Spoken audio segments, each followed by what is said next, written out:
Hi guys, welcome back again in Karan Singh YouTube channel.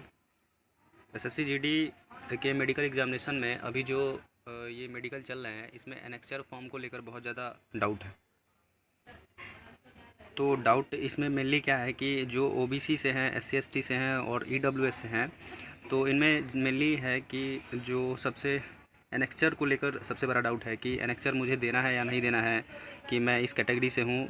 तो जैसा कि नोटिफिकेशन में दिया गया था कि एनेक्चर 5 लगेगा एससी एसटी वालों को, और 6 लगेगा ओबीसी और 7 लगेगा ईडब्ल्यूएस वाले को। तो इन पे कुछ हम लोग डिस्कस करेंगे, और लगेगा या नहीं लगेगा, कैसे बनेगा, इन सब के बारे में चर्चा करेंगे। तो कंप्लीट देखिएगा वीडियो, और अच्छा लगे तो ज़रूर सब्सक्राइब कीजिएगा हमारे चैनल को, और इस वीडियो को ज़रूर लाइक कीजिएगा। तो चलिए स्टार्ट करते हैं इस वीडियो को। तो सबसे पहले देखिए कि एससी एसटी कैंडिडेट वाले को जो एनेक्चर बनवा कर ले जाना था, क्यों ले जाना था उनको, क्योंकि देखिए एससी एसटी कैंडिडेट में बहुत सारे रिलैक्सेशन होते हैं। जैसे यहाँ पर मैंने लिखा है कि अगर एज संबंधी छूट लेना है तो भी एनेक्चर लगेगा, और चेस्ट हाइट में भी उनको छूट दिया जाता है, तो इसके लिए भी एनेक्चर लगता है। एनेक्चर में मेनली जो होता है,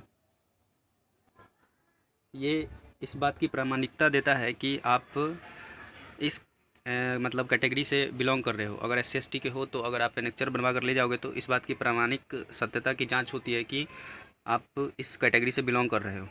तो बनवाने का तो बहुत ही आसान रूल है कि आप अपने ब्लॉक ऑफ में जाकर और या अनुमंडल में जाकर आप एसडीओ लेवल का बनवा सकते हो। एनेक्चर का फॉर्म कहाँ से डाउनलोड करोगे, तो नोटिफिकेशन में दिया गया था, एसएससी जीडी 2021 के नोटिफिकेशन में, वहाँ से आप डाउनलोड कर सकते हो। या किसी भी ब्लॉक के बाहर दुकान के बाहर भी बहुत सारे एनेक्चर के फॉर्म मिलते रहते हैं। बोलोगे 5, 6 या 7, जिस भी आप कैटेगरी से हो उसके रिस्पेक्टिव फॉर्म देने के लिए, तो वो ब्लॉक के बाहर वो चीज़ दे देगा। तो उस फॉर्म को लेकर आपको ब्लॉक में अप्लाई कर देना है, और उसमें आपको साइन मोहर लगवाकर, उसमें फ़ोटो लगवाकर साइन ले लेना है ब्लॉक ऑफिसर का, बीडीओ साहब का या सीओ साहब का या एसडीओ साहब का, जो भी होंगे। लेखपाल की भी आप ले सकते हो उसमें साइन, या तहसीलदार होंगे तो उनके भी ले सकते हो। सभी लेवल के एप्लीकेबल होते हैं, बस खाली आपके पास एनेक्चर होना चाहिए उनके रिस्पेक्टिव।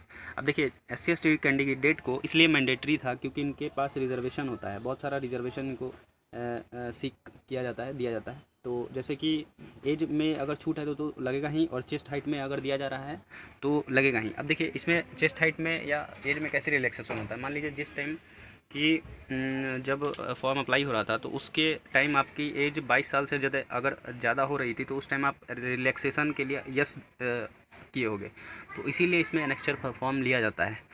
अगर जो बच्चे नो फॉर्म अपने फिल में किए होंगे तो उनसे नहीं लिया जाएगा, और ये मैंडेटरी सबके लिए नहीं है। एससी एसटी के लिए इसलिए था क्योंकि इनके पास रिजर्वेशन बहुत सारा होता है। अब आइए बात कर लेते हैं कि अगर आप ओबीसी कैंडिडेट हैं तो क्या आपको एनेक्चर फॉर्म लगेंगे। एनेक्चर 6 इसके लिए एप्लीकेबल है। तो देखिए हाँ, आपके लिए ये लगेगा। अगर मान लीजिए बहुत लोग, अगर मान लीजिए कि अगर डीएम लेवल का बनवा कर ले गए सेंट्रल लेवल का, तो उनको नहीं देना है, क्योंकि ऑलरेडी उनके पास ये बात की प्रामाणिकता है कि वो सही कैंडिडेट हैं और सही कैटेगरी के कैंडिडेट हैं। तो आपको इसलिए नहीं देना पड़ेगा, और अगर आप बनवा लोगे तो इसमें भी कोई ज़्यादा प्रॉब्लम नहीं होगा, ज़्यादा इशू नहीं क्रिएट होगा। तो हालांकि मेनली अगर आप किसी भी तरह का रिजर्वेशन ले रहे हो तो आपको देना पड़ेगा। अगर एज संबंधित आप छूट ले रहे हो तो आपको देना पड़ेगा, और भी कोई छूट ले रहे हो जैसे चेस्ट हाइट में तो आपको छूट मिलता नहीं है। मान लीजिए कोई भी और टाइप का छूट आप ले रहे हो रिजर्वेशन, तो उसमें भी आपको देना पड़ेगा। कैसे बनवाएं, तो यही सेम प्रोसेस होता है जैसे अभी एससी एसटी के लिए मैंने बताया। ब्लॉक में आप जाओगे, अपने एसडीओ लेवल से साइन करवा सकते हो, सीओ लेवल, लेखपाल, तहसीलदार, किसी भी लेवल का आप साइन करवा कर उसको चलवा सकते हो। तो ये प्रोसेस होता है। तो आइए अब ईडब्ल्यूएस के बारे में बात कर लेते हैं। अब देखिए ईडब्ल्यूएस वाले को देना है कि नहीं देना है एनेक्चर, तो भाई ईडब्ल्यूएस वाले को भी नहीं देना है, क्योंकि ईडब्ल्यूएस को बस एक 10% का रिजर्वेशन के अलावा ना, तो अगर एज में अगर रिलैक्सेशन उनको वो अपने फॉर्म में अप्लाई किए होंगे यस, तो भाई उनको देना पड़ेगा। अगर नहीं किए होंगे तो उनको नहीं देना है। डीएम लेवल का हो या सीओ लेवल का हो या एसडीओ लेवल का, कोई भी लेवल का हो, उनके पास वो ईडब्ल्यूएस का सर्टिफिकेट ही सिर्फ एप्लीकेबल हो जाएगा, और उनको एनेक्चर नहीं देना है। एनेक्चर देना कब है, जब आप फॉर्म भरते टाइम अपने फॉर्म में यस एज रिलैक्सेशन के लिए किए होगे तभी देना है। अगर नो आप किए होगे फॉर्म भरते टाइम तो आपको नहीं देना है। इसलिए फॉर्म में देख लेना कि आप क्या फिल किए थे। जिस टाइम फॉर्म अप्लाई हो रहा था उस टाइम आपको ध्यान में होगा कि आपके फॉर्म में एज रिलैक्सेशन का एक मतलब आपसे पूछा गया था, उसमें यस नो भरना था। तो वही बस मैं बता रहा हूँ कि अगर आप वहाँ पे यस किए होगे तो आपको एनेक्सर देना है EWS वाले को। अगर नो है, नो भरे होगे तो नहीं देना है। किसी भी लेवल का आप EWS सर्टिफिकेट चला सकते हो और यही एप्लीकेबल है। तो इसके लिए एनेक्सर 7 लगता है, और एज रिलैक्सेशन नहीं है तो आपको नहीं देना है, अगर ले रहे हो तो देना है। तो कैसे बनवाना है इसको, तो इसका भी सेम प्रोसेस होता है। ब्लॉक में आप जाकर तहसीलदार से या लेखपाल से या BDO साहब से या CO साहब से या SDO साहब से, DM साहब से, किसी भी लेवल का आप एनेक्सर बनवाकर किसी का स्टाम्प और मोहर और सिग्नेचर करवाकर आप ले जाओ, वो एप्लीकेबल हो जाएगा। तो बस ये एक छोटा सा वीडियो था, और सभी के फॉर्मेट आप जानते होंगे। सभी के फॉर्मेट आपके SSC GD के 2021 के नोटिफिकेशन में दिया गया था, तो वहाँ से आप देख सकते हैं।